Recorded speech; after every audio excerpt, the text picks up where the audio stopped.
A brand new Village Vice. Obviously, we wouldn't just throw another one up. Yeah, I don't know why I even said that. Welcome. Thanks for watching. He's Zach Blackerby. I'm Brad Law. It is our first. It's our first show since the Vandy game, and it's been boiling for a while, and we're just going to kind of get some stuff out.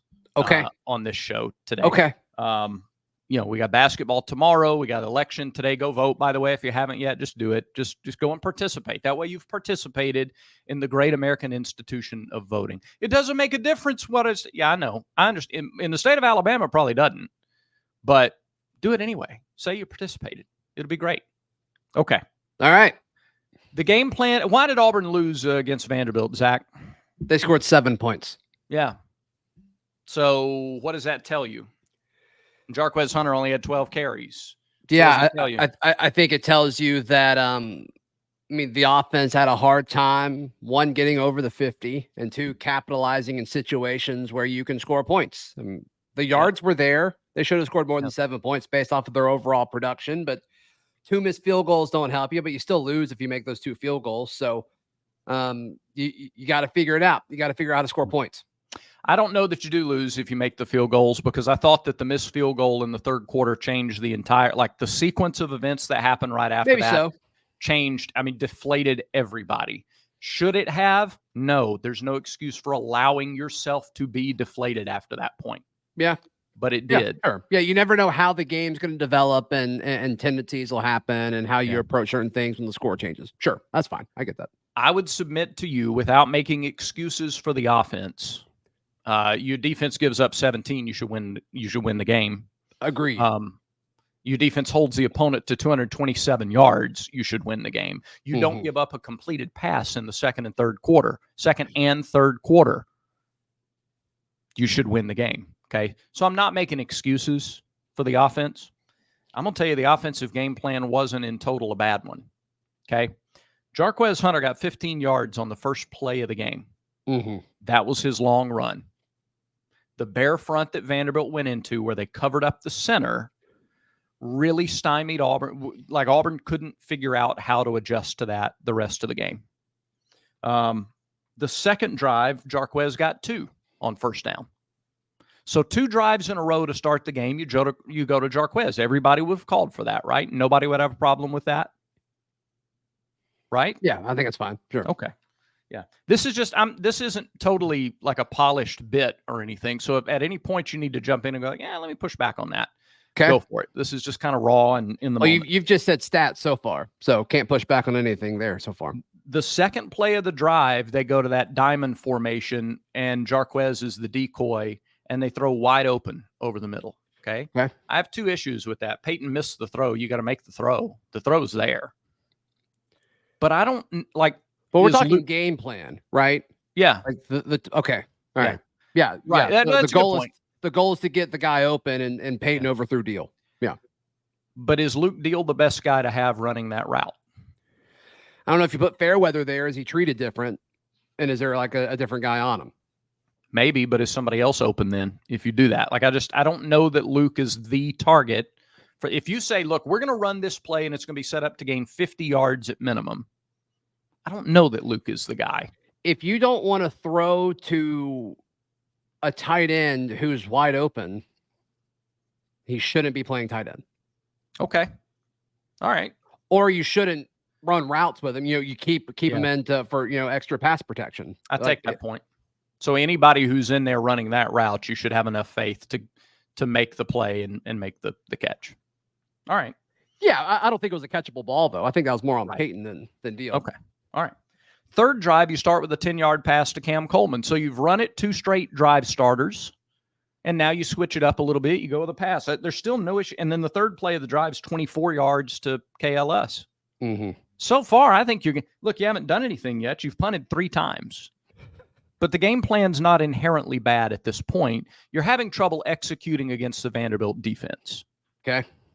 But your game plan is okay. Right. The next drive starts with a 27-yard run by Jeremiah Cobb. So now you're working east and west against their defense. You're trying to loosen up the middle where Jarquez can be at his best. You've now gone through the first quarter. The drive killer there was the sack on the next first down play, because now you're in second long and you can't. Not a lot of teams recover from 2nd and long.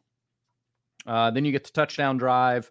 Then you get a 4-yard run to start the thing, and on 3rd and 2, Jarquez is stuck up the middle, not able to get it, and then you get a punt. So through the whole first half, I don't really see a problem with the game plan. People are going to run into second half game plan questions, but you're backed up on the 2-yard line a couple of times. Sure. Yeah. And I mean, Freeze has talked about that pretty openly. Like if they're backed up, they're just not going to, not going to try a whole lot, which isn't unusual. There's a lot of coordinators and offensive minded coaches that don't think that it's worth pushing it downfield. So, okay. If that's a common belief among offensive coaches, like there must be some value to it. So like, okay, that's fine. Whatever. Jarquez got a couple of runs after they went up 17-7. The drive after they go up 10-7, Damari Alston runs for 4. Damari runs for 1, so he gets 5 yards on 2 carries. You could argue, why is that not Jarquez? How much better would Jarquez have done in that situation? I don't know. It's up for debate. I mean, I think it's a fair question to speculate, but I don't know that there's this absurd answer to it. You know what I mean? There's not a drastic difference between the two. If Jarquez got Damari's 2 touches. Right. Okay. Sure. Yeah. Because on 3rd down, you get the 11-yard play to Malcolm anyway. So you've got your big play in your 1st down, but then the very next play is the critical play of the whole. That's the one that's so easy to second guess after the fact is why you're running the reverse pass with Malcolm. Yeah. Where he clearly wasn't prepped on like what to do in an oh crap situation. Yeah. Or if he was, you didn't do it well enough because he didn't do it. So, yeah, that one's questionable for sure. And if he just gets rid of the ball, like I heard some people say, why didn't he just throw it away? That's intentional grounding. The ball would be at the same spot, same down and distance, everything. Yeah. And as an offense, and they may have done this, but you've got to have somebody else crossing at a shallower route so you can throw it away. You just throw it at the dirt. That's your version of throwing it away. Like you have to give them that out in that situation. And I don't know. I don't fully know what happened there. Yeah, whether he was not coached enough to do that or just didn't in the moment, panicked and didn't do it. So I don't know. If you think either of those things are, an option in that scenario, like you don't call the play. Yeah. The next drive is where Vanderbilt went 14 plays, and there were 2 defensive penalties that kept that going. You had them held to 3, but then you have the leverage penalty. Can't land on another guy. That's a rule. We don't like it, but that's a rule. And the question is not should it be a rule or shouldn't it be a rule. It gave Auburn a second chance in the 04 LSU game. So in that situation, just give them the 3 points. Like you need a touchdown to win it. Okay. Like at least you got a shot after, giving up a 14, or at that point it would have been 11 play drive. So, right. And I think that's coaching. Like, unless Keldrick just did that on his own, which I have a hard time thinking that Keldrick's like, I'm going to jump over this guy and land on him. Another thing is like Hugh Freeze dodging it after the game. I didn't love that where he was like, I didn't agree with the call. It's like, how? Like he landed on him. Yeah. What do you mean? What do you mean you don't agree with the call? Yeah. The little nuance there is he said, I'm not sure. He disagreed with it in the moment. He said he'd have to go look at the film to see if he was, justified or if they got it. So I could see him not seeing it in the moment, but it's the rule is the rule. I mean, it's pretty clear. Like yeah. Now the defensive pass interference call on Jay Crawford, that one, I'm like, I don't know about that. I don't know about that one. But or the no call, rather. It wasn't a call on Crawford, but the no call. The offensive should have been offensive pass interference. Excuse me. But it's a big play. Well, that and look, 12 guys on the field in a critical spot. You didn't. Hey, and it wasn't. They just didn't get him off the field in time. They played the play with 12. Yeah, played the full play with 12. Just didn't get a guy off. That's again. Tough. How many times have we said it? Little things. They're just not there. Now the question you have to ask, I think, as an Auburn fan, is when the overall talent level is raised, when the sea level is up all across the board, do things like that still happen?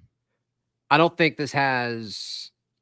Let's touch on that in a second because I think that's a larger topic. So, hey, Christmas season, it's here. Go ahead and start your holiday shopping, and a great way to start is at Roback.com, RHOBACK.com, Roback.com. If you want to look patriotic like Brad Law does, I prefer black t-shirt Brad Law, but patriotic Roback shirt Brad Law is also up there. Well, I had to wear it today. I mean, there are certain days. 4th of July, you got to wear this shirt. Sure. Election Day, you got to wear this shirt. Okay. Veterans Day, it makes a good, you just break them out. Yeah, there's a case to be made for sure. But that's also the beauty of Roback. I mean, seriously, go to their website, check out their catalog. There is a pattern for anything. Anything. It's insane, as well as Auburn stuff in their game day collection. So head over to Roback.com, RHOBACK.com. And do we want people to pay full price, Brad? No, we don't want to pay Absolutely not. Use promo code VICE20 for 20% off your order. It helps you. It helps the show. We all win. We all win. Use promo code VICE20 for 20% off. So your question of if the talent gets better, does it fix all of this? Does it fix any of it? How much of it does it fix? I don't think so. I do think growing up helps some of it, just because there'll be a lot of these guys will play college football for an extra season. But I mean, you can point to upcoming classes, and on the side there it says, does this stat matter? We're referring to the, Hugh Freeze now has a worse record than Brian Harsin since he's been hired at Auburn. And to me, like, the concerned Auburn fan has every right to be concerned when you look at all of the little things that don't appear to be cleaned up. The whole argument of, okay, why things are going to be fine is the talent is going to get better. And I do think the talent will get better. But Auburn had a more talented roster than Cal, had a more talented roster than Vanderbilt. They have a more talented roster than Arkansas. Oklahoma's version that played Auburn with, how banged up they were, like Auburn was probably more talented than them. And it didn't matter. It didn't matter. And most of those were at home. And so, like, if you want to be concerned, like, you have every right to be concerned. I'm going to assume that they're going to make some coaching adjustments this offseason to clean some of the stuff up, to assist Hugh Freeze to where he can kind of do more of the CEO thing. Yeah. We'll see. If they don't do that, I will be concerned with you. But I'm going into the assumption of their ability to adapt and kind of roll with what they've got. Can I tell you why that stat I don't think matters all that much? And you're not necessarily saying the stat matters. You're just pointing out, I mean, unless you are, maybe I'm reading that wrong. I don't think it matters, but it is interesting. Well, they started at very different places. I mean, yeah, so that's true. I agree with that. Like that's like saying the issue. Go ahead. Climb a 30-foot wall. One guy's going to start at 15 feet. The other guy's going to start at 2 feet. Look at them. They both made it 20 feet. Well, yeah, one guy started much closer to that than the other guy did. Yeah, and I agree with you. But the argument is, just for the sake of conversation, because it's boring if we get on here and agree on everything. Right. The issue, like, that makes sense last year. This year, we all agreed that the roster was better and the schedule was easier. And the results are worse. Is the 24 roster better than the 22 roster? I'd have to really sit and think about that. Right. My gut says yes, but I'm not super confident in that answer. That's the question. Like, the 22 roster, was the 22 roster better than the 21 roster? And we're not arguing, was the 24 roster better than 23? Yeah, it's better than the 23 roster. I think we all agree across the board. Well, of the 4 seasons where you look at Hugh Freeze's 2 rosters and Brian Harsin's 2 rosters. Yeah. Harsin's first year was the best roster. Of the last 4 years? Yes. Because of quarterback. Because you had Bo. Yeah. And Tank. And I mean, you had pieces. Right. I would guess, dude, without putting a whole lot of thought into it, I would guess that the second best of those 4 rosters is this year's team. Okay. And without really diving into it, because again, we didn't discuss this ahead of time, without diving into it, I would tend to agree, but they're all freshmen and sophomores, and that counts for something. Missouri had like 8 grad players on their defense. These teams that Auburn is playing of late, Vanderbilt's offensive line was 3 grad players and 2 seniors. There is something to be said for it. So talent alone is one thing. Talent plus experience is a boost. And clearly, I think that was a factor in Auburn not winning enough one-on-one matchups to generate enough offense consistently to get into the end zone and beat Vanderbilt. Or it wasn't enough to not make a mistake in a critical time in an otherwise sparkling defensive game. I'm looking at this at 22. I think the defensive rosters are close, but I think this year's offensive roster is better. Okay. Than the 22 team. The 22 team had guys that were closer to playing in the NFL, although the guys on the 24 defense may play, like they have more guys that will eventually play in the NFL. I mean, I guess, but like the veterans that were close to the NFL and the 22 team, like Tank Bigsby, it's like, okay, the difference between Tank and Jarquez, I don't think is crazy. Yeah. I don't think it's crazy. Difference between like Derek Hall and a Jalen McLeod? Well, the defense, I think, is close because like I would rather have Derek Hall, the Jalen McLeod, but the backups behind Hall were Dylan Brooks. Right. A freshman. And I'd rather have, yeah. I'd rather have, the depth that they have now with Keyron or, you know, the way they've used Riddick some than a defensive end. Like, I mean, Colby Wooden's great, but like, I think I'd rather have Keldrick, so I think the defense is close, but the offense this year, I think is way better. Okay. From a roster standpoint. Right. Yeah. But again, that's pure talent as opposed to this magical theoretical world of, talent plus experience and projecting what they'll be a little later. Auburn had 3 straight recruiting classes that were between 15 and 20 nationally. And the last 2 have been top 10. That's why that stat alone about them having the same record doesn't matter.